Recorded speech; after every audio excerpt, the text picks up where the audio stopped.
Hi everyone. I want to start off tonight's stream by spending a moment to thank Miss Dolly Parton for everything she's done for the literary world over the course of her lifetime. She's done a lot to provide books for children and families across not just her home state, but the United States of America and on to the United Kingdoms, to the Republic of Ireland, to Australia and more. So I just want to take a moment to thank her for all she's done and remember that if there was anything she wanted anyone to do more with themselves, it was to be themselves and to make sure they had good books to read.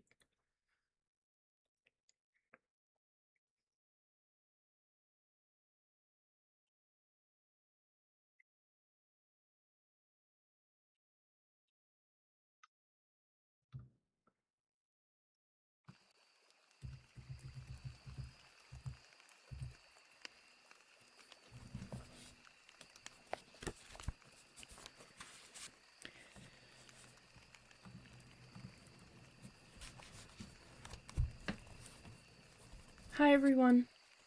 Welcome back to Goodnight Stories. My name is Lyra, and I will be your guide into whatever book we decide to read tonight. From young readers to young adult novels, my hope is to give you a comfortable space to listen to a story. So, sit back, relax, grab a cup of tea. Tonight we finish E.B. White's Charlotte's Web.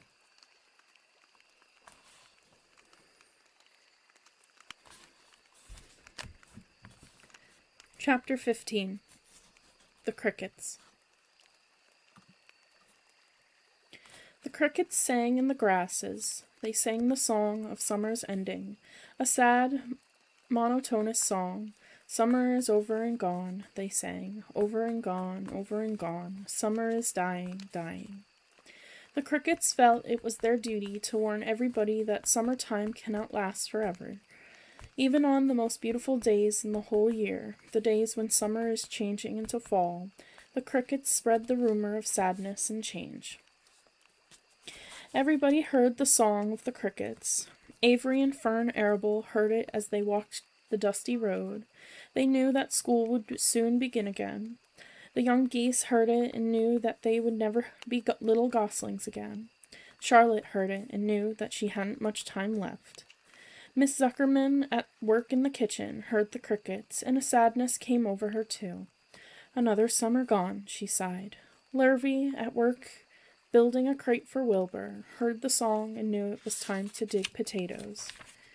Summer is over and gone, repeated the crickets. How many nights till frost, sang the crickets. Goodbye, summer, goodbye, goodbye. The sheep heard the crickets, and they felt so uneasy they broke a hole in the pasture fence and wandered up into the field across the road. The gander discovered the hole and let his family through, and they walked to the orchard and ate the apples that were lying on the ground. A little maple tree in the swamp heard the cricket song and turned bright red with anxiety. Wilbur was now the center of attraction on the farm. Good food and regular hours were showing results. Wilbur was a pig any man would be proud of. One day more than 100 people came to stand at his yard and admire him. Charlotte had written the word radiant, and Wilbur really looked radiant as he stood in the golden sunlight. Ever since the spider had befriended him, he had done his best to live up to his reputation. When Charlotte's Web said some pig, Wilbur had tried hard to look like some pig. When Charlotte's Web said terrific, Wilbur had tried to look terrific, and now that the web said radiant, he did everything possible to make himself glow. It is not easy to look radiant, but Wilbur threw himself into it with a will. He would turn his head slightly and blink his long eyelashes. Then he would breathe deeply, and when his audience grew bored, he would spring into the air and do a backflip with a half-twist. At this, the crowd would yell and cheer. "How's that for a pig?" Mr. Zuckerman would ask, well pleased with himself. "That pig is radiant." Some of Wilbur's friends in the barn worried for fear all this attention would go to his head and make him stuck up, but it never did. Wilbur was modest. Fame did not spoil him. He still worried some about the future, as he could hardly believe that a mere spider would be able to save his life. Sometimes at night he would have a bad dream. He would dream that men were coming to get him with knives and guns, but that was only a dream. In the daytime, Wilbur usually felt happy and confident. No pig ever had truer friends, and he realized that friendship is one of the most satisfying things in the world. Even the song of the crickets did not make Wilbur too sad. He knew it was almost time for the county fair, and he was looking forward to the trip. If he could distinguish himself at the fair and maybe win some prize money, he was sure Zuckerman would let him live. Charlotte had worries of her own, but she kept quiet about them. One morning, Wilbur asked her about the fair. "You're going with me, aren't you, Charlotte?" he said.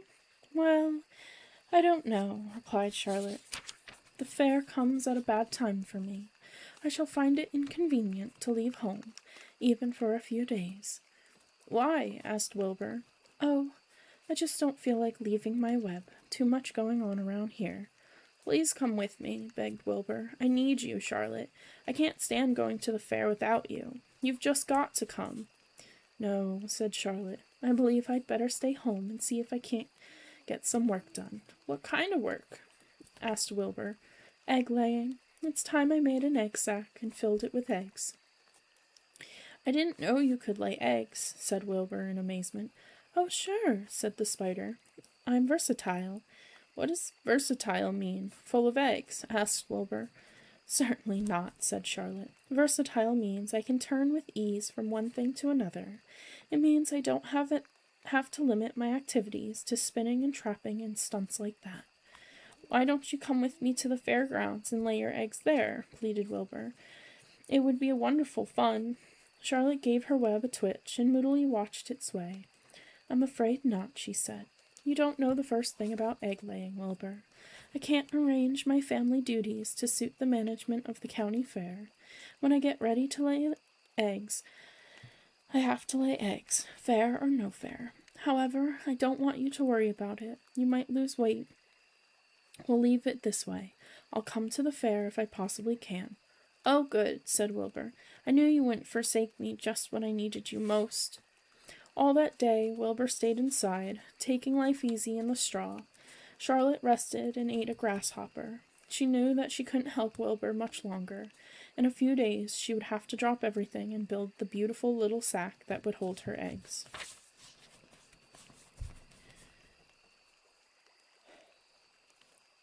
Chapter 16.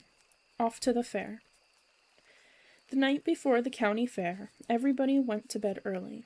Fern and Avery were in bed at 8. Avery lay dreaming that the Ferris wheel had stopped and that he was in the top car. Fern lay dreaming that she was getting sick in the swings. Lurvy was in bed by 8:30. He lay dreaming that he was throwing baseballs at a cloth cat and winning a genuine Navajo blanket. Mr. and Mrs. Zuckerman were in bed by 9. Miss Zuckerman lay dreaming about a deep freeze unit. Mr. Zuckerman lay dreaming about Wilbur. He dreamt that Wilbur had grown until he was 116 feet long and 92 feet high, and that he had won all the prizes at the fair and was covered with blue ribbons, and even had a blue ribbon tied to the end of his tail. Down in the barn cellar, the animals too went to sleep early, all except Charlotte. Tomorrow would be the fair day. Every creature planned to get up early to see Wilbur off on his great adventure. When morning came, everybody got up at daylight. The day was hot. Up the road at the Arables' house, Fern lugged a pail of hot water to her room and took a sponge bath. Then she put on her prettiest dress because she knew she would see boys at the fair. Miss Arable scrubbed the back of Avery's neck and wet his hair and parted it and brushed it down hard till it stuck to the top of his head, all but about 6 hairs that stood straight up. Avery put on clean underwear, clean blue jeans, and a clean shirt. Mr. Arable dressed, ate breakfast, and then went out and polished his truck. He had offered to drive everybody to the fair, including Wilbur. Bright and early, Lurvy put clean straw in Wilbur's crate and lifted it into the pig pen. The crate was green. In gold letters, it said, Zuckerman's Famous Pig. Charlotte had her web looking fine for the occasion. Wilbur ate his breakfast slowly. He tried to look radiant without getting food in his ears. In the kitchen, Miss Zuckerman suddenly made an announcement. Homer, she said to her husband, I'm going to give that pig a buttermilk bath. A what? Said Mr. Zuckerman. A buttermilk bath. My grandmother used to bathe her pig with buttermilk when it got dirty. I just remembered. Wilbur's not dirty, said Mr. Zuckerman proudly.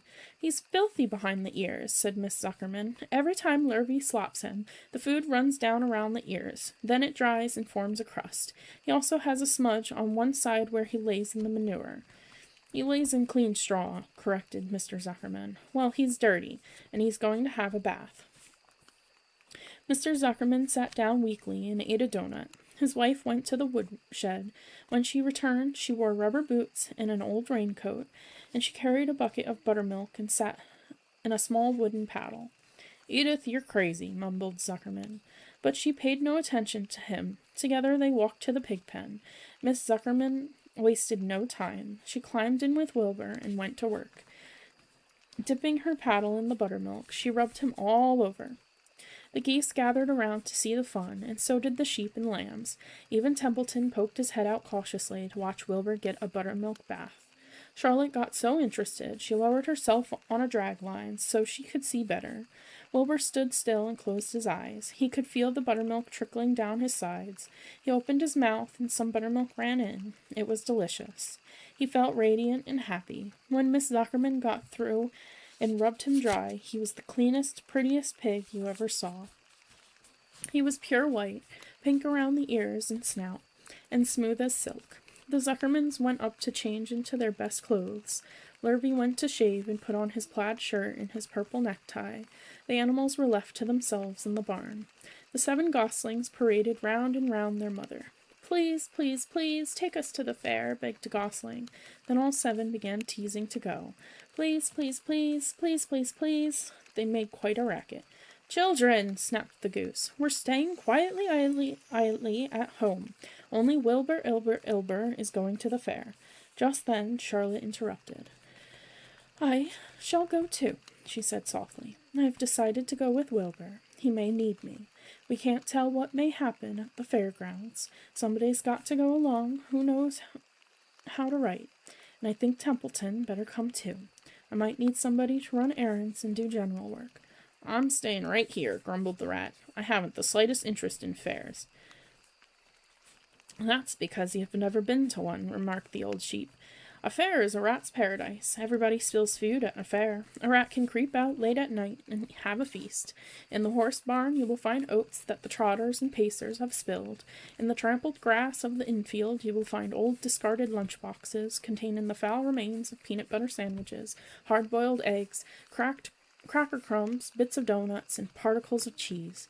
In the hard-packed dirt of the midway, after the glaring lights are out and the people have gone home to bed, you will find a veritable treasure of popcorn fragments, frozen custard drippings, candied apples abandoned by tired children, sugar fluff crystals, salted almonds, popsicles, partially gnawed ice cream cones, and the wooden sticks of lollipops. Everywhere is loot for a rat, in tents, in booths, in haylofts.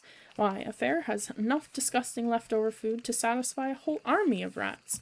Templeton's eyes were blazing. Is it true? He asked. Is this appetizing yarn of yours true? I like high livin', and what you say tempts me. It is true, said the old sheep. Go to the fair, Templeton. You will find that the conditions at the fair will surpass your wildest dreams. Buckets with sour mash sticking to them, tin cans containing particles of tuna fish, greasy paper bags stuffed with rotten. That's enough, cried Templeton. Don't tell me any more. I'm going. Good, said Charlotte, winking at the old sheep. Now then, there is no time to be lost. Wilbur will soon be put into the crate. Templeton and I must get in the crate right now and hide ourselves. The rat didn't waste a minute. He scampered over to the crate and crawled between the slats, pulling straw up over himself so that he was hidden from sight. All right, said Charlotte. I'm next. She sailed into the air, let out a dragline, and dropped gently to the ground. Then she climbed the side of the crate and hid herself inside a knothole in the top board. The old sheep nodded. What a cargo, she said. That sign ought to say Zuckerman's famous pig and 2 stowaways. Look out. The people are comin' ummin', shouted the gander. Cheese it, cheese it, cheese it. The big truck, with Mr. Arable at the wheel, backed slowly down toward the barnyard. Larvy and Mr. Zuckerman walked alongside. Fern and Avery were standing in the body of the truck, hanging on to the sideboards. Listen to me, whispered the old sheep to Wilbur. When they open that crate and try to put you in, struggle. Don't go without a tussle. Pigs always resist when they are being loaded. If I struggle, I'll get dirty, said Wilbur. Never mind that. Do as I say. Struggle. If you were to walk into the crate without resisting, Zuckerman might think you were bewitched. He'd be scared to go to the fair. Templeton poked his head up through the straw. Struggle if you must, he said. But kindly remember that I'm hiding down there in this crate, and I don't want to be stomped on, or kicked in the face, or pummeled, or crushed in any way, or squashed, or buffeted about, or bruised, or lacerated, or scarred, or biffed. Just watch what you're doing, Mr. Radiant, when they get shoving you in. Be quiet, Templeton, said the sheep. Pull in your head. They're coming. Look radiant, Wilbur. Lay low, Charlotte. Talk it up, geese. The truck backed slowly to the pig pen and stopped. Mr. Arable cut the motor, got out, walked around to the rear, and lowered the tailgate. The geese cheered. Miss Arable got out of the truck. Fern and Avery jumped to the ground. Miss Zuckerman came walking down from the house. Everybody lined up at the fence and stood for a moment admiring Wilbur and the beautiful green crate. Nobody realized that the crate already contained a rat and a spider. That's some pig, Miss Arable said. He's terrific, said Lurvy. He's very radiant, said Fern, remembering the day he was born. Well, said Miss Zuckerman, he's clean, anyway. The buttermilk certainly helped. Mr. Arable studied Wilbur carefully. Yes, he's a wonderful pig, he said. It's hard to believe that he was the runt of the litter. You'll get some extra good ham and bacon, Homer, when it comes time to kill that pig. Wilbur heard these words, and his heart almost stopped. I think I'm going to faint, he whispered to the old sheep, who was watching. Kneel down, whispered the old sheep. Let the blood rush to your head. Wilbur sank to his knees, all radiance gone, his eyes closed. Look, screamed Fern. He's fading away. Hey, watch me, yelled Avery, crawling on all fours into the crate. I'm a pig, I'm a pig. Avery's foot touched Templeton under the straw. What a mess, thought the rat. What fantastic creatures boys are. Why did I let myself in for this? The geese saw Avery in the crate and cheered. Avery, you get out of that crate this instant, commanded his mother. What do you think you are? I'm a pig, cried Avery, tossing handfuls of straw into the air. Oink, oink, oink. The truck is rolling away, Papa, said Fern. The truck, with no one at the wheel, had started to roll downhill. Mr. Arable dashed to the driver's seat and pulled the emergency brake. The truck stopped. The geese cheered. Charlotte crouched and made herself as small as possible in the knothole, so Avery wouldn't see her. Come out at once, cried Miss Arable. Avery crawled out of the crate on his hands and knees, making faces at Wilbur. Wilbur fainted away. The pig has passed out, said Miss Zuckerman. Throw water on him. Throw buttermilk, suggested Avery. The geese cheered. Lurvy ran for a pail of water. Fern climbed into the pen and knelt by Wilbur's side. It's sunstroke, said Zuckerman. The heat is too much for him. Maybe he is dead, said Avery. Come out of that pig pen immediately, cried Miss Arable. Avery obeyed his mother and climbed into the back of the truck so he could see better. Lurvy returned with cold water and dashed it on Wilbur. Throw some on me, cried Avery. I'm hot, too. Go, keep quiet, hollered Fern. Keep quiet. Her eyes were brimming with tears. Wilbur, feeling the cold water, came too. He rose slowly to his feet while the geese cheered. He's up, said Mr. Arable. I guess there's nothing wrong with him. I'm hungry, said Avery. I want a candied apple. Wilbur's all right now, said Fern. We can start. I want to take a ride in the Ferris wheel. Mr. Zuckerman and Mr. Arable and Lurvy grabbed the pig and pushed him head first toward the crate. Wilbur began to struggle. The harder the men pushed, the harder he held back. Avery jumped down and joined the men. Wilbur kicked and thrashed and grunted. Nothing wrong with this pig, said Mr. Zuckerman, cheerfully, pressing his knee against Wilbur's behind. All together now, boys. Shove. With a final heave, they jammed him into the crate. The geese cheered. Lurvy nailed some boards across the end so Wilbur couldn't back out. Then, using all their strength, the men picked up the crate and heaved it aboard the truck. They did not know that under the straw was a rat, and inside a knothole was a big gray spider. They only saw a pig. "Everybody in," called Mr. Arable. He started the motor. The ladies climbed in beside him. Mr. Zuckerman and Lurvy and Fern and Avery rode in the back, hanging onto the sideboards. The truck began to move ahead. The geese cheered, the children answered their cheer, and away went everybody to the fair.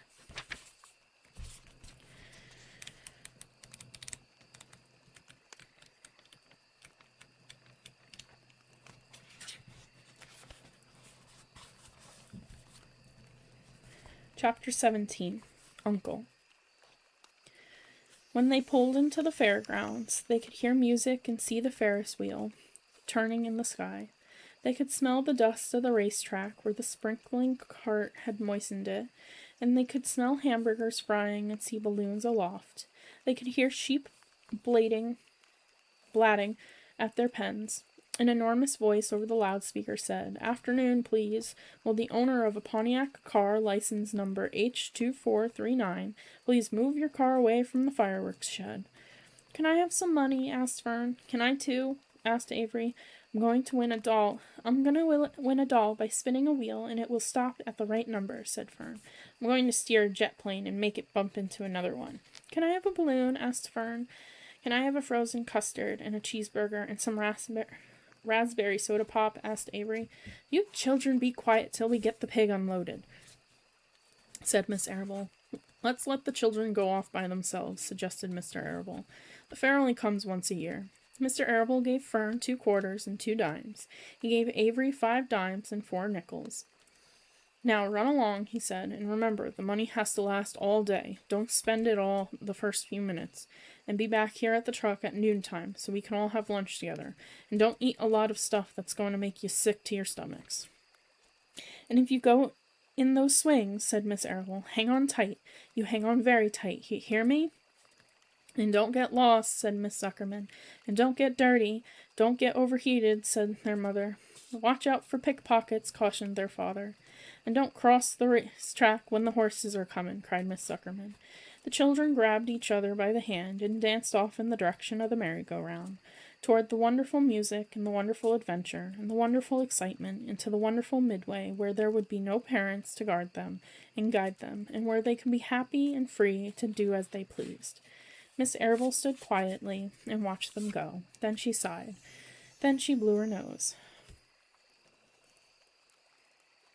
"Do you really think it's all right?" she asked. "Well, they've got to grow up sometime," said Mr. Arable. "And a fair is a good place to start, I guess." While Wilbur was being unloaded and taken out of his crate and into his new pig pen, crowds gathered to watch. They stared at the sign, "Zuckerman's Famous Pig." Wilbur stared back and tried to look extra good. He was pleased with his new home. The pen was grassy, and it was shaded from the sun by a shed roof. Charlotte, watching her chance, scrambled out of the crate and climbed a post to the underside of the roof. Nobody noticed her. Templeton, not wishing to come out in broad daylight, stayed quietly under the straw at the bottom of the crate. Mr. Zuckerman poured some skim milk into Wilbur's trough, pitched clean straw into his pen, and then he and Miss Zuckerman and the Arables walked away toward the cattle barn to look at purebred cows and to see the sights. Mr. Zuckerman particularly wanted to look at tractors. Miss Zuckerman wanted to see a deep freeze. Lurvy wandered off by himself, hoping to meet friends and have some fun on the midway. As soon as the people were gone, Charlotte spoke to Wilbur. "It's a good thing you can't see what I see," she said. "What do you see?" asked Wilbur. "There's a pig in the next pen, and he's enormous. I'm afraid he's much bigger than you are." "Maybe he's older than I am, and has had more time to grow," suggested Wilbur. Tears began to come to his eyes. "I'll drop down and have a closer look," Charlotte said. Then she crawled along a beam till she was directly over the next pen. She let herself down on a dragline until she hung in the air just in front of the big pig's snout. "May I have your name?" she asked politely. The pig stared at her. "No name," he said in a big, hearty voice. "Just call me Uncle." "Very well, Uncle." replied Charlotte. What is the date of your birth? Are you a spring pig? Sure, I'm a spring pig, replied Uncle. What did you think? I was a spring chicken? Ha ha, that's a good one, eh, sister? Mightily funny, said Charlotte. I've heard funnier ones, though. Glad to have met you, and now I must be going. She ascended slowly and returned to Wilbur's pen. He claims he's a spring pig, reported Charlotte. And perhaps he is. One thing is certain, he has a most unattractive personality. He is too familiar, too nosy, and he cracks weak jokes. Also, he's not anywhere near as clean as you are, nor as pleasant. I took quite a dislike to him in our brief interview. He's going to be a hard pig to beat, though, Wilbur, on account of his size and weight. But with me helping you, it can be done. When are you going to spin a web? Asked Wilbur. This afternoon, late, if I'm not too tired, said Charlotte. The least thing tires me these days. I don't seem to have the energy I once had. My age, I guess. Wilbur looked at his friend. She looked rather swollen, and she seemed listless. I'm awfully sorry to hear that you're feeling poorly, Charlotte, he said. Perhaps if you spin a web and catch a couple of flies, you'll feel better. Perhaps, she said wearily, but I feel like the end of a long day. Clinging upside down to the ceiling, she settled down for a nap, leaving Wilbur very much worried. All morning, people wandered past Wilbur's pen. Dozens and dozens of strangers stopped to stare at him and to admire his silky white coat, his curly tail, his kind and radiant expression. Then they would move on to the next pen, where the bigger pig lay. Wilbur heard several people make favorable remarks about Uncle's great size. He couldn't help overhearing these remarks, and he couldn't help worrying. And now, with Charlotte not feeling well, he thought, oh dear. All morning, Templeton slept quietly under the straw. The day grew fiercely hot. At noon, the Zuckermans and the Arables returned to the pig pen. Then, a few minutes later, Fern and Avery showed up. Fern had a monkey doll in her arms and was eating Cracker Jack. Avery had a balloon tied to his ear and was chewing a candied apple. The children were hot and dirty. Isn't it hot? Said Miss Zuckerman. It's terribly hot, said Miss Arable, fanning herself with an advertisement of a deep freeze. One by one, they climbed into the truck and opened lunch boxes. The sun beat down on everything. Nobody seemed hungry. When are the judges going to decide about Wilbur? Asked Miss Zuckerman. Not till tomorrow, said Mr. Zuckerman. Lurvy appeared, carrying an Indian blanket that he had won. That's just what we need, said Avery. A blanket. Of course it is, replied Lurvy, and he spread the blanket across the sideboards of the truck so that it was like a little tent. The children sat in the shade under the blanket and felt better. After lunch, they stretched out and fell asleep.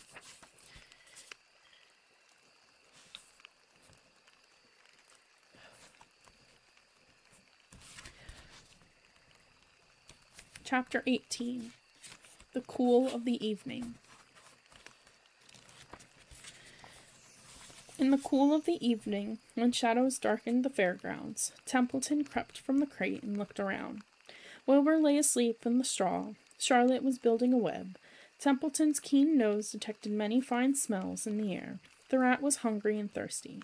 He decided to go exploring. Without saying anything to anybody, he started off. Bring me back a word, Charlotte called after him. I shall be writing tonight for the last time. The rat mumbled something to himself and disappeared into the shadows.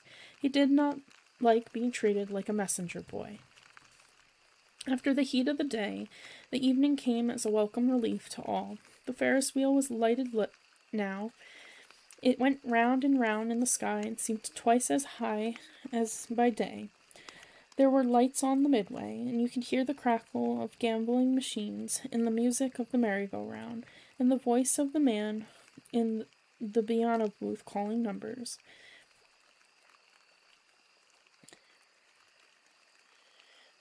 The children felt refreshed after their nap. Fern met her friend Henry Fussy, and he invited her to ride with him in the Ferris wheel. He even bought a ticket for her, so it didn't cost her anything. When Miss Arable happened to look up into the starry sky and saw her little daughter sitting with Henry Fussy and going higher and higher into the air, and saw how happy Fern looked, she just shook her head. My, she said. Henry Fussy. Think of that. Templeton kept out of sight. In the tall grass behind the cattle barn, he found a folded newspaper. Inside it were leftovers from somebody's lunch, a deviled ham sandwich, a piece of Swiss cheese, part of a hard-boiled egg, and the core of a wormy apple. The rat crawled in and ate everything. Then he tore a word out of the paper, rolled it up, and started back to Wilbur's pen. Charlotte had her web almost finished when Templeton returned, carrying the newspaper clipping. She had left a space in the middle of the web. At this hour, no people were around the pig pen, so the rat and the spider and the pig were all by themselves. "I hope you brought a good one," Charlotte said. "It is the last word I shall ever write." "Here," said Templeton, unrolling the paper. "What does it say?" asked Charlotte. "You'll have to read it for me." "It says humble," replied the rat. "Humble," said Charlotte. "Humble has two meanings. It means not proud, and it means near the ground. That's Wilbur all over. He's not proud, and he's near the ground." "Well, I hope you're satisfied," sneered the rat. "I'm not going to spend all my time fetching and carrying. I came to this fair to enjoy myself, not to deliver papers." "You've been very helpful," Charlotte said. "Run along, and if you want to see more of the fair." The rat grinned. "I'm going to make a night of it," he said. "The old sheep was right. This fair is a rat's paradise. What eating and what drinking, and everywhere good hiding and good hunting. Bye-bye, my humble Wilbur. Fare thee well, Charlotte, you old schemer. This will be a night to remember in a rat's life." He vanished into the shadows. Charlotte went back to her work. It was quite dark now. In the distance, fireworks began going off, rockets scattering fiery balls in the sky. By the time the Arables and the Zuckermans and Lurvy returned from the grandstand, Charlotte had finished her web. The word humble was woven neatly in the center. Nobody noticed it in the darkness. Everyone was tired and happy. Fern and Avery climbed into the truck and lay down. They pulled the Indian blanket over them. Lurvy gave Wilbur a forkful of fresh straw. Mr. Arable patted him. "Time for us to go home," he said to the pig. "See you tomorrow." The grown-ups climbed slowly into the truck, and Wilbur heard the engine start, and then heard the truck moving away in low speed. He would have felt lonely and homesick had Charlotte not been with him. He never felt lonely when she was near. In the distance, he could still hear music, the music of the merry-go-round. As he was dropping off to sleep, he spoke to Charlotte. "Sing me that song again about the dung in the dark," he began. He begged. "Not tonight," she said in a low voice. "I'm too tired." Her voice didn't seem to come from her web. "Where are you?" asked Wilbur. "I can't see you. Are you on your web?" "I'm back here," she answered, "up in the back corner." "Why aren't you on your web?" asked Wilbur. "You almost never leave your web." "I've left it tonight," she said. Wilbur closed his eyes. "Charlotte," he said, after a while, "do you really think Zuckerman will let me live and not kill me when the cold weather comes? Do you really think so?" "Of course," said Charlotte. "You are a famous pig, and you are a good pig. Tomorrow you will probably win a prize. The whole world will hear about you. Zuckerman will be proud and happy to own such a pig. You have nothing to fear, Wilbur, nothing to worry about. Maybe you'll live forever, who knows? And now go to sleep." For a while there was no sound. Then Wilbur's voice. "What are you doing up there, Charlotte?" "Oh, making something," she said, "making something as usual." "Is it something for me?" asked Wilbur. "No," said Charlotte. "It's something for me for a change." "Please tell me what it is," begged Wilbur. I'll tell you in the morning," she said. "When the first light comes into the sky and the sparrows stir, and the cows rattle their chains, when the rooster crows and the stars fade, when early cars whisper along the highway, you look up here and I'll show you something. I will show you my masterpiece." Before she finished the sentence, Wilbur was asleep. She could tell by the sound of his breathing that he was sleeping peacefully, deep in the straw. Miles away, at the Arable's house, the men sat around the kitchen table eating a dish of canned peaches and talking over the events of the day. Upstairs, Avery was already in bed and asleep. Miss Arable was tucking Fern into bed. "Did you have a good time at the fair?" she asked as she kissed her daughter. Fern nodded. "I had the best time I have ever had anywhere or any time in all of my whole life." "Well," said Miss Arable, "isn't that nice?"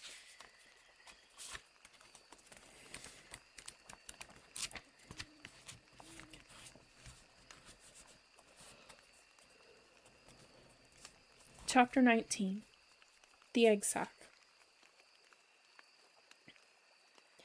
Next morning, when the first light came into the sky, and the sparrows stirred in the trees, when the cows rattled their chains, and the rooster crowed, and the early automobiles went whispering along the road, Wilbur awoke and looked for Charlotte.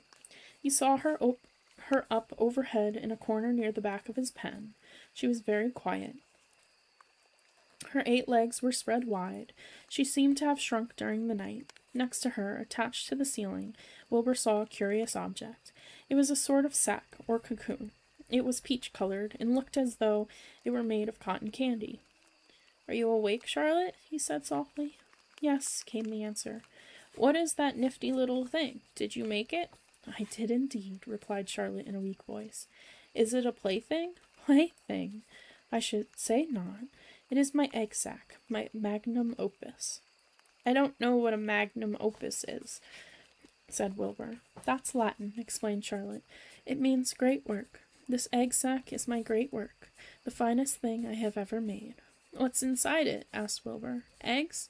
514 of them," she replied. 514, said Wilbur. "You're kidding."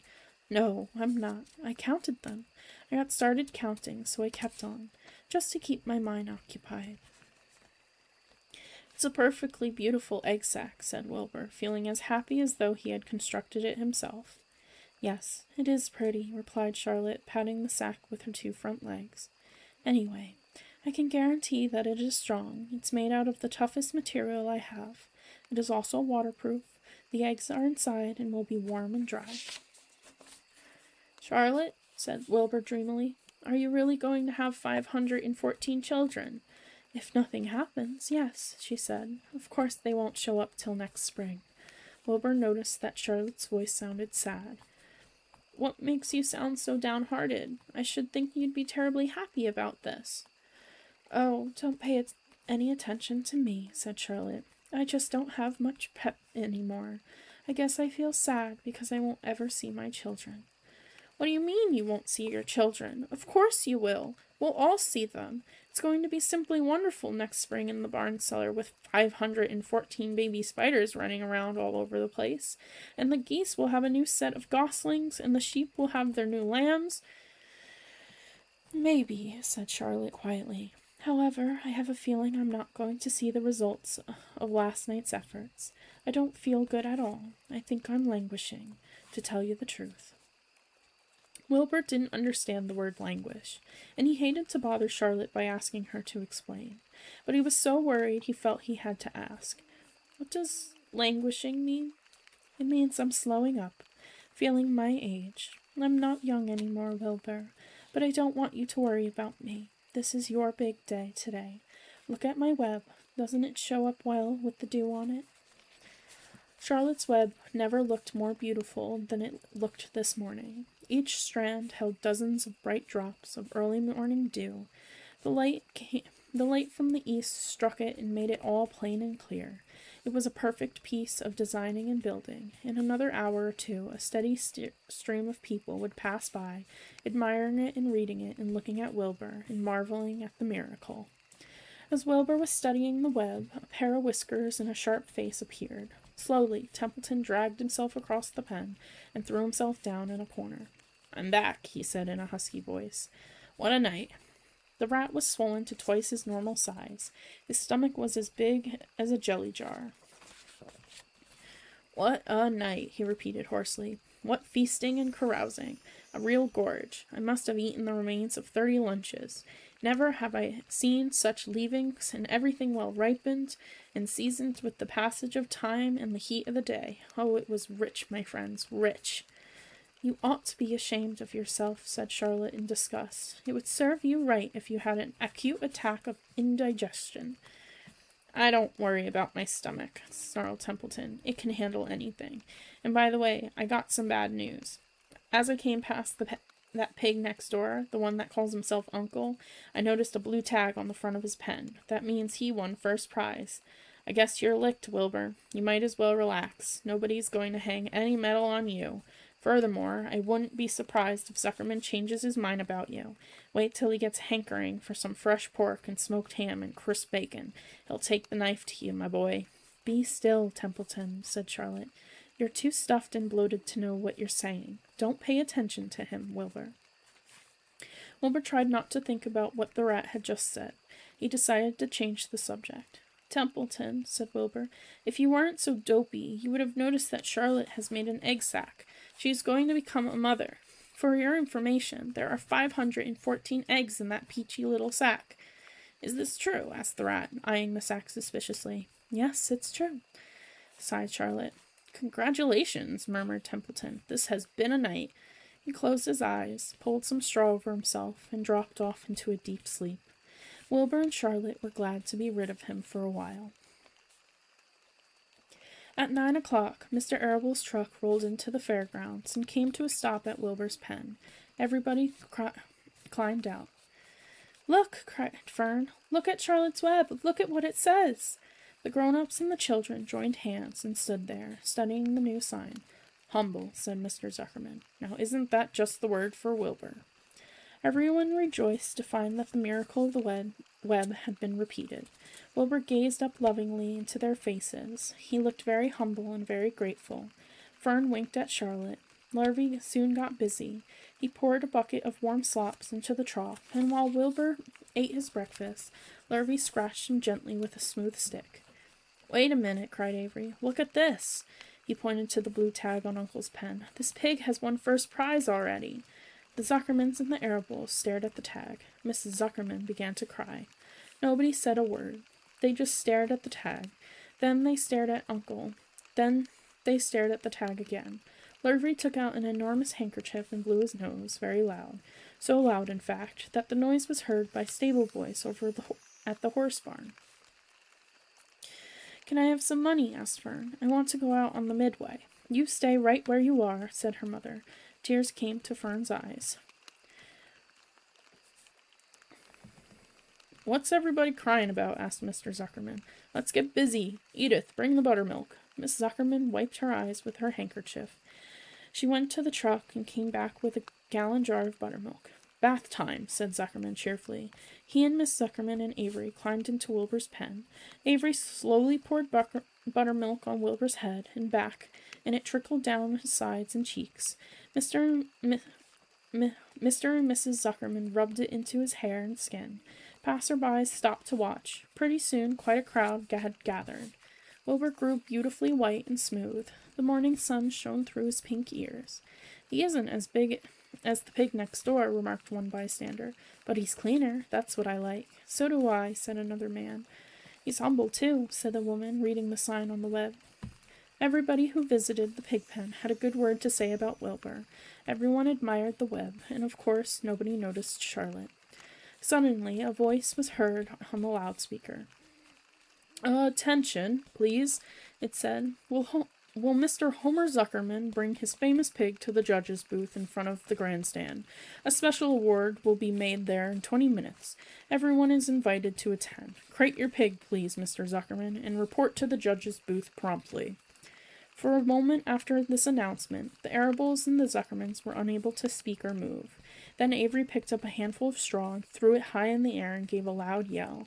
The straw fluttered down like confetti into Fern's hair. Mr. Zuckerman hugged Mrs. Zuckerman. Mr. Arable kissed Miss Arable. Avery kissed Wilbur. Larvy shook hands with everybody. Fern hugged her mother. Avery hugged Fern. Miss Arable hugged Miss Zuckerman. Up overhead in the shadows of the ceiling, Charlotte crouched unseen, her front legs encircling her egg sac. Her heart was not beating as strongly as usual, and she felt weary and old, but she was sure at last that she had saved Wilbur's life, and she felt peaceful and contented. "We have no time to lose," shouted Mr. Zuckerman. "Larvy, help with the crate." "Can I have some money?" asked Fern. "You wait," said Miss Arable. "Can't you see everybody is busy? Put that empty buttermilk jar into the truck," commanded Mr. Arable. Avery grabbed the jar and rushed to the truck. "Does my hair look all right?" Miss Zuckerman asked. "Looks fine," snapped Mr. Zuckerman, as he and Larvy set the crate down in front of Wilbur. "You didn't even look at my hair," said Miss Zuckerman. "You're all right, Edith," said Miss Arable. "Just keep calm." Templeton, asleep in the straw, heard the commotion and awoke. He didn't know exactly what was going on, but when he saw the men shoving Wilbur into the crate, he made up his mind to go along. He watched his chance, and when no one was looking, he crept into the crate and buried himself in the straw at the bottom. All ready, boys, cried Mr. Zuckerman. Let's go. He and Mr. Arable and Lurvy and Avery grabbed the crate and boosted it over the side of the pen and up into the truck. Fern jumped aboard and sat on top of the crate. She still had straw in her hair and looked very pretty and excited. Mr. Arable started the motor. Everybody climbed in, and off they drove to the judge's booth in front of the grandstand.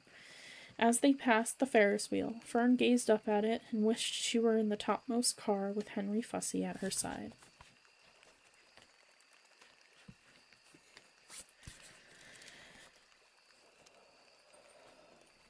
Chapter 20. The Hour of Triumph. Special announcement, said the loudspeaker in a pompous voice. The management of the fair takes great pleasure in presenting Mr. Homer L. Zuckerman and his famous pig. The truck bearing this extraordinary animal is now approaching the infield. Kindly stand back and give the truck room to proceed. In a few moments, the pig will be unloaded in the special judging ring in front of the grandstand, where a special award will be made. Will the crowd please make way and let the truck pass? Thank you. Wilbur trembled when he heard this speech. He felt happy but dizzy. The truck crept along slowly in low speed. Crowds of people surrounded it, and Mr. Arable had to drive very carefully in order not to run over anybody. At last he managed to reach the judge's stand. Avery jumped out and lowered the tailgate. I'm scared to death, whispered Miss Zuckerman. Hundreds of people are looking at us. Cheer up, replied Miss Arable. This is fun. Unload your pig, please, said the loudspeaker. All together now, boys, said Mr. Zuckerman. Several men stepped forward from the crowd to help lift the crate. Avery was the busiest helper of all. Tuck your shirt in, Avery, cried Mr. Zuckerman, and tighten your belt. Your pants are coming down. Can't you see I'm busy? Replied Avery in disgust. Look, cried Fern, pointing. There's Henry. Don't shout, Fern, said her mother, and don't point. Can't I please have some money? Asked Fern. Henry invited me to go on the Ferris wheel again, only I don't think he has any more money left. He ran out of money. Miss Arable opened her handbag. Here, she said. Here is 40 cents. Now don't get lost, and be back at our regular meeting place by the pig pen very soon. Fern raced off, ducking and dodging through the crowd in search of Henry. The Zuckerman pig is now being taken from his crate, boomed the voice on the loudspeaker. Stand by for the announcement. Templeton crouched under the straw at the bottom of the crate. What a lot of nonsense, muttered the rat. What a lot of fuss about nothing. Over in the pig pen, silent and alone, Charlotte rested. Her 2 front legs embraced the egg sack. Charlotte could hear everything that was said on the loudspeaker. The words gave her courage. This was her hour of triumph. As Wilbur came out of the crate, the crowd clapped and cheered. Mr. Zuckerman took off his cap and bowed. Lurvy pulled his big handkerchief from his pocket and wiped the sweat from the back of his neck. Avery knelt in the dirt by Wilbur's side, busily stroking him and showing off. Miss Zuckerman and Miss Arable stood on the running board of the truck. Ladies and gentlemen, said the loudspeaker, we now present Mr. Homer L. Zuckerman's distinguished pig. The fame of this unique animal has spread to the far corners of the earth, attracting many valuable tourists to our great state.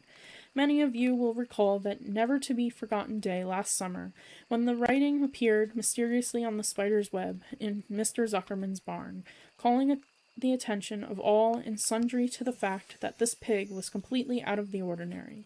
This miracle has never been fully explained, although learned men have visited the Zuckerman pig pen to study and observe the phenomenon. In the last analysis, we simply know that we are dealing with supernatural forces here, and we should all feel proud and grateful. In the words of the spider's web, ladies and gentlemen, this is some pig. Wilbur blushed. He stood perfectly still and tried to look his best. This magnificent animal, continued the loudspeaker, is truly terrific. Look at him, ladies and gentlemen. Note the smoothness and whiteness of the coat.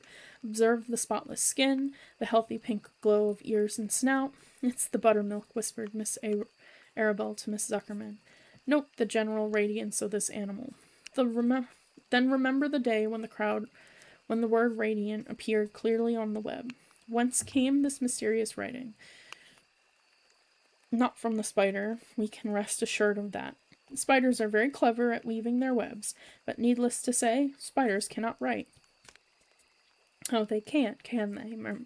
Murmured Charlotte to herself. Ladies and gentlemen, continued the loudspeaker, I must not take any more of your valuable time. On behalf of the governors of the fair, I have the honor of awarding a special prize of $25 to Mr. Zuckerman, together with a handsome bronze medal suitably engraved in token of our appreciation of the part played by this pig, this radiant, this terrific, this humble pig, in attracting so many visitors to our great county fair. Wilbur had been feeling dizzier and dizzier through this long complimentary speech. When he heard the crowd begin to cheer and clap again, he suddenly fainted away. His legs collapsed, his mind went blank, and he fell to the ground unconscious. What's wrong? Asked the loudspeaker. What's going on, Zuckerman? What's the trouble with your pig? Avery was kneeling by Wilbur's head, stroking him. Mr. Zuckerman was dancing about, fanning him with his cap. He's all right, cried Mr. Zuckerman. He gets these spells. He's modest and can't stand praise. Well, we can't give a prize to a dead pig, said the loudspeaker. It's never been done before. He isn't dead, hollered Zuckerman. He's fainted. He gets embarrassed easily. Run for some water, Lurvy. Lurvy sprang from the judge's ring and disappeared. Templeton poked his head from the straw. He noticed that the end of Wilbur's tail was within reach. Templeton grinned. I'll tend to this, he chuckled. He took Wilbur's tail in his mouth and bit it, just as hard as he could bite. The pain revived Wilbur. In a flash, he was back on his feet. Ouch! He screamed. Hooray! Yelled the crowd. He's up! The pig's up! Good work, Zuckerman! That's some pig! Everyone was delighted. Mr. Zuckerman was the most pleased of all. He sighed with relief. Nobody had seen Templeton. The rat had done his work well. And now one of the judges climbed into the ring with the prizes. He handed Mr. Zuckerman 2 $10 bills and a $5 bill. Then he tied the medal around Wilbur's neck. Then he shook hands with Mr. Zuckerman while Wilbur blushed. Avery put out his hand and the judge shook hands with him too. The crowd cheered. A photographer took Wilbur's picture. A great feeling of happiness swept over the Zuckermans and the Arables. This was the greatest moment in Mr. Zuckerman's life. It is deeply satisfying to win a prize in front of a lot of people. As Wilbur was being shoved back into the crate, Lurvy came charging through the crowd, carrying a pail of water. His eyes had a wild look. Without hesitating a second, he dashed the water at Wilbur. In his excitement, he missed his aim, and the water splashed all over Mr. Zuckerman and Avery. They got soaking wet.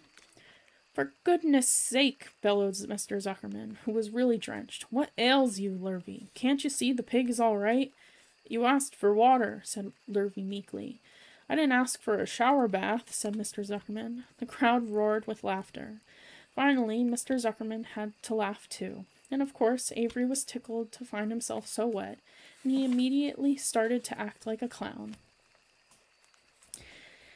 He pretended he was taking a shower bath. He made faces and danced around and rubbed imaginary soap under his armpits. Then he dried himself with an imaginary towel. Avery, stop it, cried his mother. Stop showing off. But the crowd loved it. Avery heard nothing but the applause. He liked being a clown in a ring, with everybody watching in front of a grandstand. When he discovered there was still a little water left in the bottom of the pail, he raised the pail high in the air and dumped the water on himself and made faces. The children in the grandstand screamed with appreciation. At last, things calmed down. Wilbur was loaded into the truck. Avery was led from the ring by his mother and placed on the seat of the truck to dry off. The truck, driven by Mr. Arable, crawled slowly back to the pig pen. Avery's wet trousers made a big wet spot on the seat.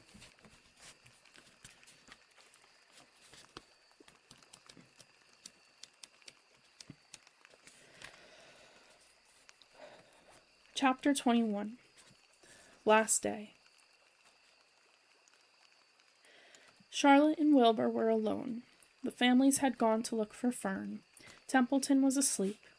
Wilbur lay resting after the excitement and strain of the ceremony. His medal still hung from his neck. By looking out of the corner of his eye, he could see it. "Charlotte," said Wilbur after a while, "why are you so quiet?" "I like to sit still," she said. "I've always been rather quiet."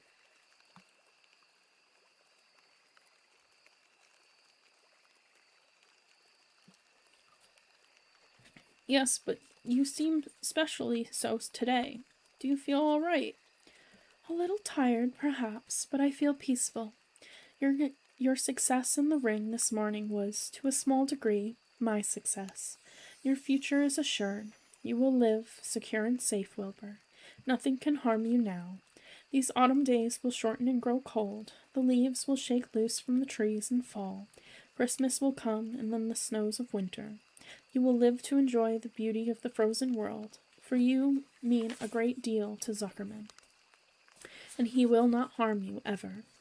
Winter will pass, the days will lengthen, the ice will melt in the pasture pond, the song sparrow will return and sing, the frogs will awake, the warm wind will blow again. All these sights and sounds and smells will be yours to enjoy, Wilbur. This lovely world, these precious days."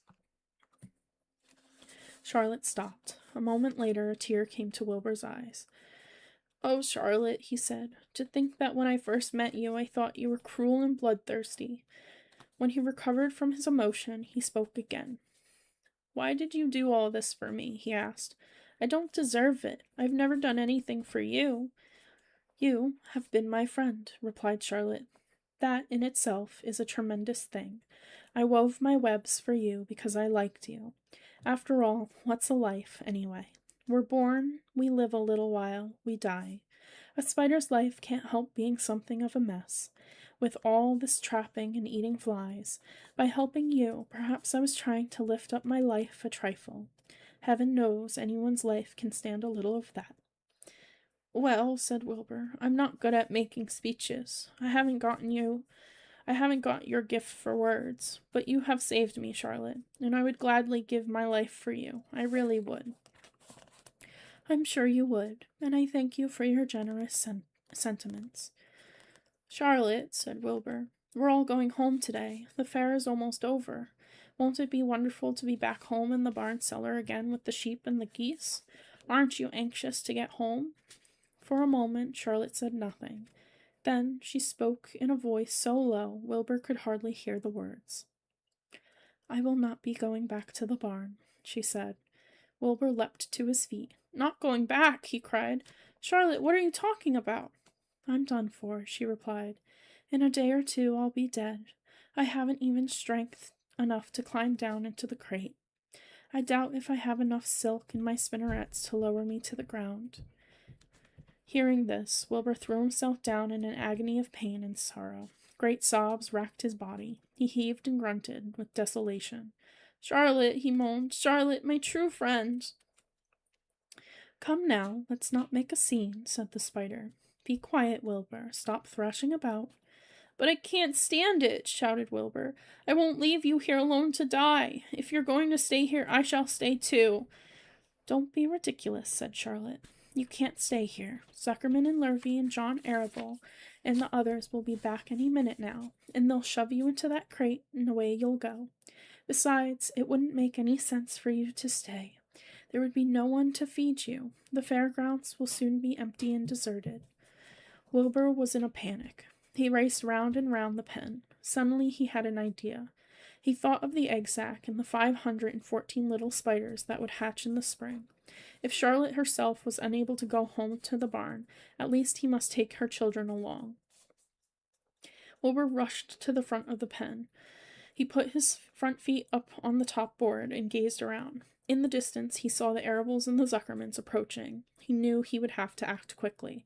"Where's Templeton?" he demanded. "He's in that corner, under the straw, asleep," said Charlotte. Wilbur rushed over, pushed his strong snout under the rat, and tossed him into the air. "Templeton!" screamed Wilbur. "Pay attention!" The rat, surprised out of a sound sleep, looked first dazed, then disgusted. "What kind of monkey shine is this?" he growled. "Can't a rat catch a wink of sleep without being suddenly rudely popped into the air?" "Listen to me," cried Wilbur. "Charlotte is very ill. She has only a short time to live. She cannot accompany us home. because of her condition. Therefore, it is absolutely necessary that I take her egg sac with me. I can't reach it and I can't climb. You are the only one that can get it. There's not a second to be lost. The people are coming. They'll be here in no time. Please, please, please, Templeton, climb up and get the egg sac. The rat yawned. He straightened his whiskers. Then he looked up at the egg sac. So, he said in disgust. So it's old Templeton to the rescue again, is it? Templeton do this, Templeton do that. Templeton, please run down to the dump and get me a magazine clipping. Templeton, please lend me a piece of string so I can spin a web. Oh, hurry, said Wilbur. Hurry up, Templeton. But the rat was in no hurry. He began imitating Wilbur's voice. So it's hurry up, Templeton, is it? He said. Ho, ho, and what thanks do I ever get for these services?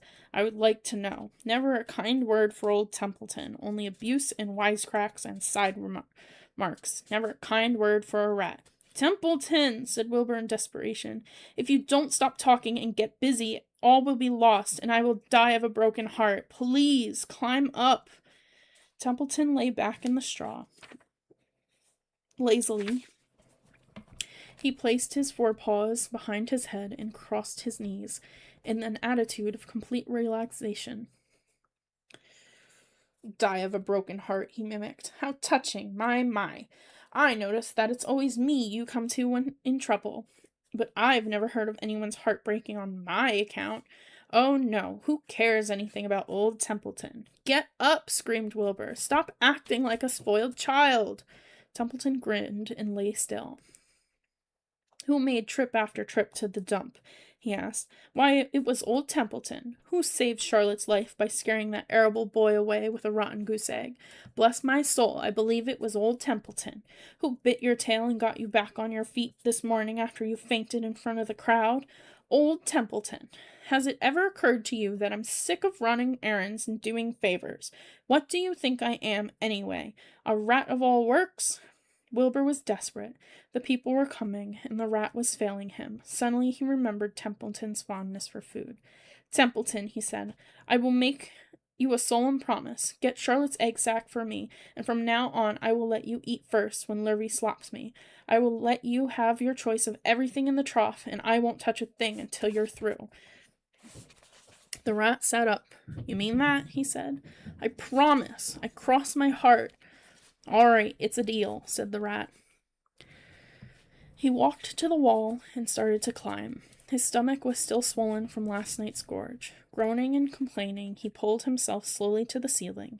He crept along till he reached the egg sac. Charlotte moved aside for him. She was dying, but she still had strength enough to move a little. Then Templeton bared his long, ugly teeth and began snipping the threads that fastened the sack to the ceiling. Wilbur watched from below. Use extreme care, he said. I don't want a single one of those eggs harmed. Thith in my mouth, complained the rat. It's worth that caramel candy. It's worth than caramel candy. But Templeton worked away at the job, and managed to cut the sack adrift and carry it to the ground, where he dropped it in front of Wilbur. Wilbur heaved a great sigh of relief. Thank you, Templeton, he said. I will never forget this as long as I live. Neither will I, said the rat, picking his teeth. I feel as though I'd eaten a spool of thread. Well, home we go. Templeton crept into the crate and buried himself in the straw. He got out of sight just in time. Lurvy and John Arable and Mr. Zuckerman came along at that moment, followed by Miss Arable and Miss Zuckerman and Avery and Fern. Wilbur had already decided how he would carry the egg sack. There was only one way possible. He carefully took the little bundle in his mouth and held it there on top of his tongue. He remembered what Charlotte had told him, that the sack was waterproof and strong. It felt funny on his tongue, and made him drool a bit, and of course he couldn't say anything, but as long as he was being shoved into the crate, he looked up at Charlotte and gave her a wink. She knew he was saying goodbye in the only way he could, and she knew her children were safe. Goodbye, she whispered. Then she summoned all her strength and waved one of her front legs at him. She never moved again. Next day, as the Ferris wheel was being taken apart, and the race horses were being loaded into vans, and the entertainers were packing up their belongings and driving away in their trailers, Charlotte died. The fairgrounds were soon deserted, the sheds and buildings were empty and forlorn. The infield was littered with bottles and trash. Nobody of the hundreds of people that had visited the fair knew that a gray spider had played the most important part of all. No one was with her when she died.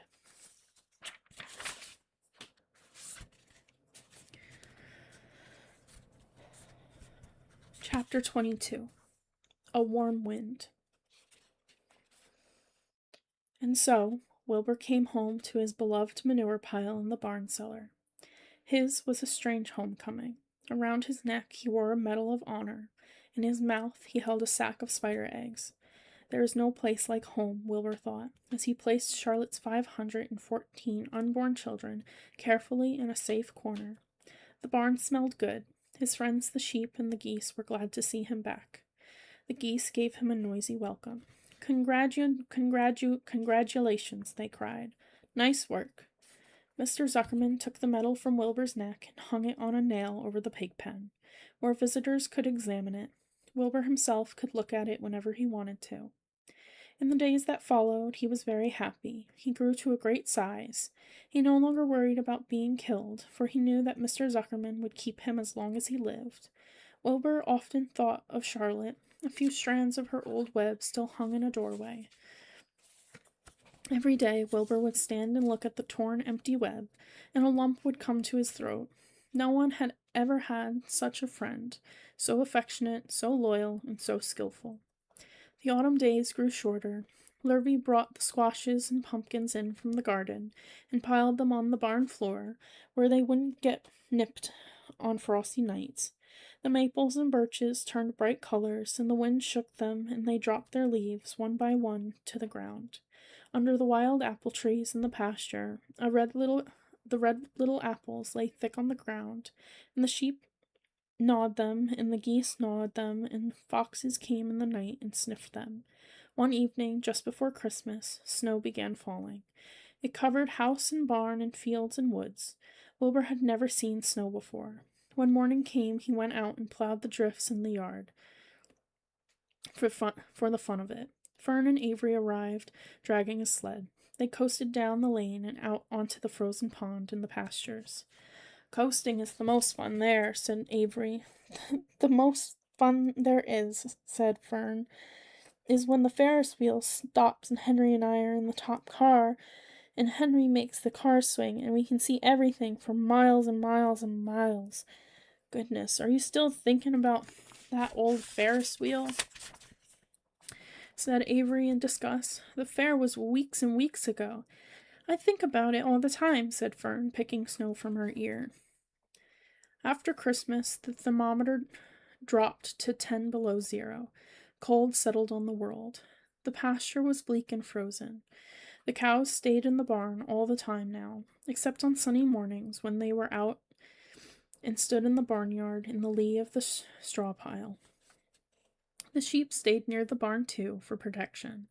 When they were thirsty, they ate snow. The geese hung around the barnyard the way boys hang around a drugstore, and Mr. Zuckerman fed them corn and turnips to keep them cheerful. Many, many, many thanks, they always said when they saw the food coming. Templeton moved indoors when winter came. His ratty home under the pig trough was too chilly, so he fixed himself a cozy nest in the barn behind the grain bins. He lined it with bits of dirty newspapers and rags, and whenever he found a trinket or a keepsake, he carried it home and stored it there. He continued to visit Wilbur 3 times a day, exactly at mealtime,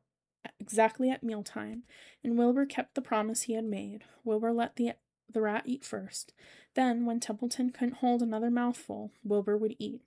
As a result of overeating, Templeton grew bigger and fatter than any rat you ever saw. He was gigantic. He was as big as a young woodchuck. The old sheep spoke to him about his size one day. "You would live longer," said the old sheep, "if you ate less." "Who wants to live forever?" sneered the rat. "I am naturally a heavy eater, and I get untold satisfaction from the pleasures of a feast." He patted his stomach, grinned at the sheep, and crept upstairs to lie down. All winter, Wilbur watched over Charlotte's egg sack as though he were guarding his own children. He had scooped out a special place in the manure for the sack next to the board fence. On very cold nights he lay so that his breath would warm it. For Wilbur, nothing in life was so important as this small round object. Nothing else mattered. Patiently he awaited the end of winter and the coming of the little spiders.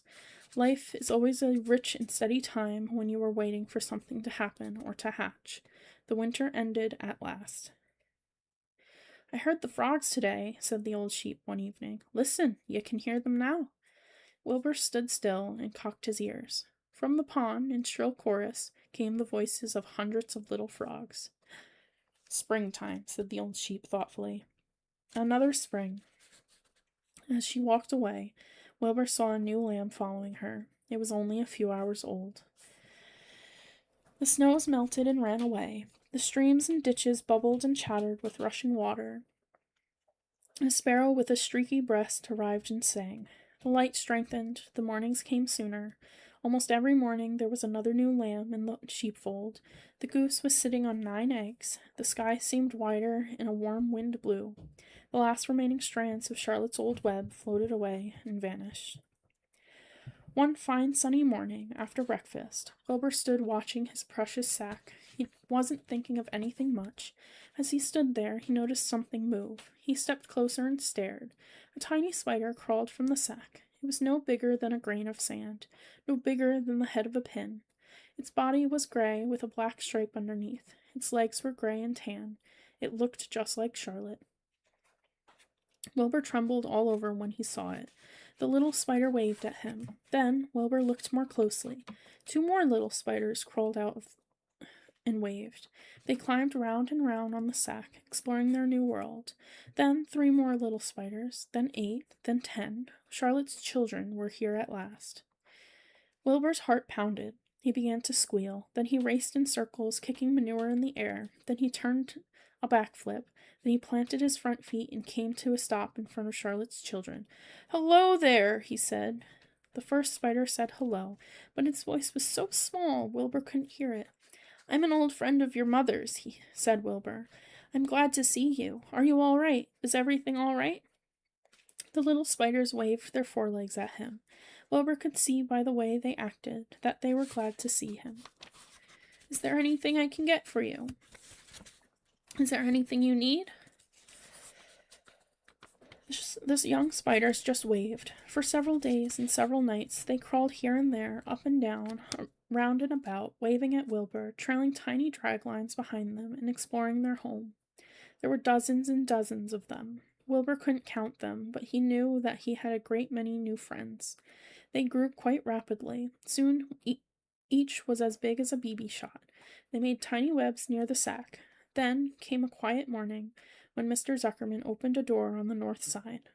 A warm draught of rising air blew softly through the barn cellar. The air smelled of the damp earth, of the spruce wood, of the sweet springtime. The baby spiders felt the warm updraft. One spider climbed to the top of the fence. Then it did something that came as a great surprise to Wilbur. The spider stood on its head, pointed its spinnerets in the air, and let loose a cloud of fine silk. The silk formed a balloon. As Wilbur watched, the spider let go of the fence and rose into the air. "Goodbye," it said as it sailed through the doorway. "Wait a minute," screamed Wilbur. "Where do you think you're going?" But the spider was already out of sight. Then another baby spider crawled to the top of the fence, stood on its head, made a balloon, and sailed away. Then another spider, then another. The air was soon filled with tiny balloons, each balloon carrying a spider. Wilbur was frantic. Charlotte's babies were disappearing at a great rate. "Come back, children," he cried. "Goodbye," they called. "Goodbye, goodbye." At last, one little spider took time enough to stop and talk to Wilbur before making its balloon. "We're leaving here on the warm updraft. This is our moment for setting forth. We are aeronauts, and we are going out into the world to make webs for ourselves." "But where?" asked Wilbur. "Wherever the wind takes us, high, low, near, far, east, west, north, south. We take to the breeze. We go as we please." "Are all of you going?" asked Wilbur. "You can't all go. I would be left alone, with no friends. Your mother wouldn't want that to happen, I'm sure." The air was now so full of balloonists that the barn cellar looked almost as though a mist had gathered. Balloons by the dozen were rising, circling, and drifting away through the door, sailing off on the gentle wind. Cries of "Goodbye, goodbye, goodbye" came weakly to Wilbur's ears. He couldn't bear to watch any more. In sorrow, he sank to the ground and closed his eyes. This seemed like the end of the world, to be deserted by Charlotte's children. Wilbur cried himself to sleep. When he woke in the late afternoon, he looked at the egg sack. It was empty. He looked into the air. The balloonists were gone. Then he walked drearily to the doorway, where Charlotte's web used to be. He was standing there, thinking of her, when he heard a small voice. "Salutations," it said. "I'm up here." "So am I," said another tiny voice. "So am I," said a third voice. "Three of us are staying. We like this place, and we like you." Wilbur looked up. At the top of the doorway, 3 small webs were being constructed. On each web, working busily, was one of Charlotte's daughters. "Can I take this to mean," asked Wilbur, "that you have definitely decided to live here in the barn cellar, and that I am going to have 3 friends?" "You can indeed," said the spiders. "What are your names, please?" asked Wilbur, trembling with joy. "I'll tell you my name," replied the first little spider, "if you'll tell me why you are trembling." "I'm trembling with joy," said Wilbur. "Then my name is Joy," said the first spider. "What was my mother's middle initial?" asked the second spider. "A," said Wilbur. "Then my name is Arania," said the spider. "How about me?" asked the third spider. "Will you just pick out a nice sensible name for me? Something not too long, not too fancy, and not too dumb." Wilbur thought hard. "Nellie?" he suggested. "Fine, I like that very much," said the third spider. "You may call me Nellie." She daintily fastened her orb line to the next spoke of the web. Wilbur's heart brimmed with happiness. He felt that he should make a short speech on this very important occasion. "Joy, Arania, Nellie," he began, "welcome to the barn cellar. You have chosen a hollow doorway from which to spring your webs. I think it is only fair to tell you that I was devoted to your mother. I owe my very life to her. She was brilliant, beautiful, and loyal to the end. I shall always treasure her memory. To you, her daughters, I pledge my friendship forever and ever." "I pledge mine," said Joy. "I do too," said Arania. "And so do I," said Nellie, who had just managed to catch a small gnat. It was a happy day for Wilbur, and many more happy, tranquil days followed. As time went on, and the months and years came and went, he was never without friends. Fern did not come regularly to the barn any more. She was growing up and was careful to avoid childish things, like sitting on a milk stool near a pig pen. But Charlotte's children and grandchildren and great-grandchildren, year after year, lived in the doorway. Each spring there were new little spiders hatching out to take the place of the old. Most of them sailed away on their balloons, but always 2 or 3 stayed and set up housekeeping in the doorway. Mr. Zuckerman took fine care of Wilbur all the rest of his days, and the pig was often visited by friends and admirers, for nobody ever forgot the year of his triumph and the miracle of the web. Life in the barn was very good, night and day, winter and summer, spring and fall, dull days and bright days. It was the best place to be, thought Wilbur, this warm, delicious cellar, with the granulous geese, the changing seasons, the heat of the sun, the passage of swallows, the nearness of rats, the sameness of sheep, the love of spiders, the smell of manure, and the glory of everything. Wilbur never forgot Charlotte, though. Although he loved her children and her grandchildren dearly, none of the new spiders ever quite took her place in his heart. She was in a class by herself. It is not often that someone comes along who is a true friend and a good writer. Charlotte was both.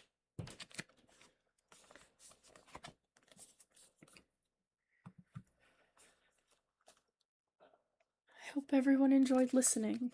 I hope you have a good evening and a good night.